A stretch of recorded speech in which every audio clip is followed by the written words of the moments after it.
Issand, ava mu huuled, et mu suu kuulutaks sinu kiidetavust. Jumal, tõtta mind päästma. Issand, rutta mulle appi. Au olgu Isale ja Pojale ja Pühale Vaimule. Nii nagu alguses oli, nüüdki on ja jääb, igavesest ajast igavesti. Aamen. Lugemine psalmide raamatust. Aga mina olen seadnud oma kuninga Siionile, oma pühale mäele. Ma annan teada Issanda otsuse. Tema ütles minule, sina oled mu poeg, täna ma sünnitasin sinu. Küsi minult ja ma annan paganad su pärandiks ning ilmamaa otsad su omandiks.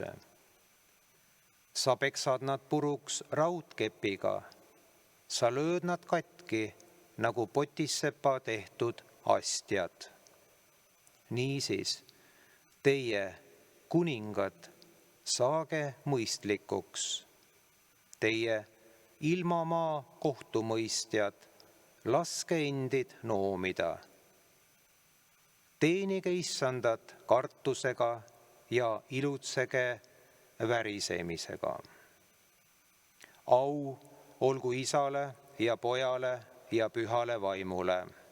Nõnda kui alguses oli, nüüdki on ja jääb, igavesest ajast igavesti. Aamen. Lugemine Püha Johannese evangeeliumist. Teie süda ärgu ehmugu. Uskuge Jumalasse ja uskuge minusse. Minu isa majas on palju eluasemeid. Kui see nõnda ei oleks, kas ma siis oleksin teile öelnud, et ma lähen teile aset valmistama?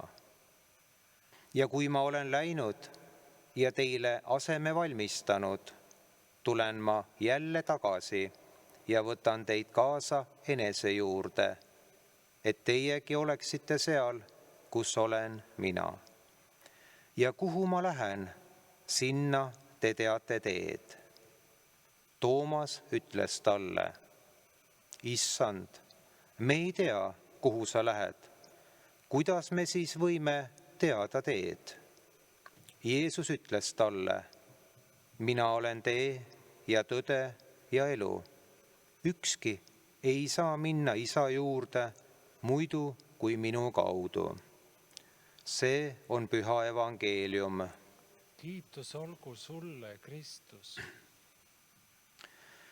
Täna loetud psalmist saame teada, et Siionisse ehk Jeruusalemma, kus asub Jumala auhiilguse asupaik, on seatud kuningas. Kui on üks Jumal, siis tohib olla ka ainult üks pühakoda ja saab olla üks ülempreester, kes lepitab pühakojas rahva patud Jumalaga. Seepärast tohtis ka Jumalale ohverdada ainult Jeruusalemma pühakojas. Sioni pühale mäele seatud ülempreester ei põlvne traditsiooniliselt Leevi soost, vaid Jumal on oma ainusündinud poja seadnud ülempreestri kohale, kellele anti nimeks Jeesus Kristus. Jumala tahte kohaselt pidi Jeesus Kristus teostama maa peal Jumala riigi ülesehitamist. Sinna pääsevad need, kes täidavad Jumala käske, soovivad ja igatsevad olla Jumalaga osaduses. Selliste päralt on Jumala pühitsus ja õnnistus. Neid väärtusi endas tundes oskame Jumala armastust edasi anda oma ligimesele. Ka neid, kes olid patu või kiusatuste vangis, tuli Jeesus lunastama neid võõra võimu alt ja vabastama neid rõhuvast orjusest. Lunastus on ju vajalik selleks, et pärast maise rännaku lõppemist saada igavene eluase taevases Isa kodus.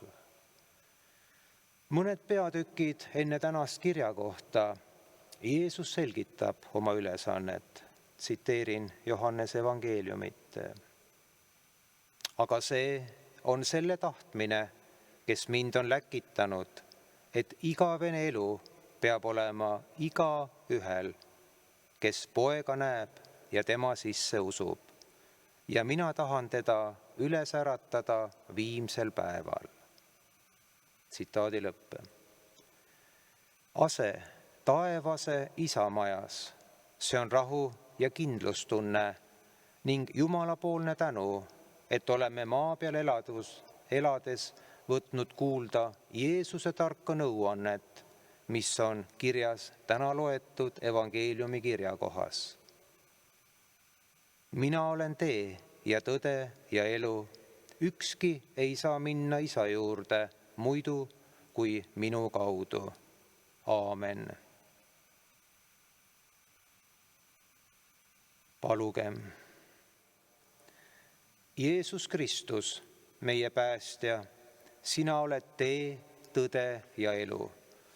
Ilma sinuta käime omi teid ja kaotame eesmärgi, igavese elu. Hoia meid, et ükski päev ei võõrutaks meid sinust ega see, mis on kaduv, varjutaks igavest. Valgusta meid oma ristisäraga, et mõistaksime, kui palju sa tänagi meid armastad. Sinule olgu ülistus ja au nüüd ja igavesti. Ja usaldagem Issanda kätte kõik, mis ta meile on andnud. Pered ja järeltulevad põlved, noored ja eakad, maa ja rahvas, meie kätetöö ja tervise. Ja palume seda kõike meie õnnistegija Jeesuse Kristuse õpetatud sõnadega. Meie Isa, kes sa oled taevas, pühitsetud olgu sinu nimi, sinu riik tulgu, sinu tahtmine sündigu, nagu taevas, nõnda ka maa peal. Meie igapäevast leiba anna meile tänapäev ja anna meile andeks meie võlad, nagu meiegi andeks anname oma võlglastele. Ja ära saada meid kiusatusse, vaid päästa meid ära kurjast, sest sinu päralt on riik ja vägi ja au igavesti. Aamen. Ülistagem Issandat. Tänu olgu Jumalale. Issand, õnnistagu meid, hoidku meid kõigest kurjast ja juhtigu igavesse ellu. Aamen.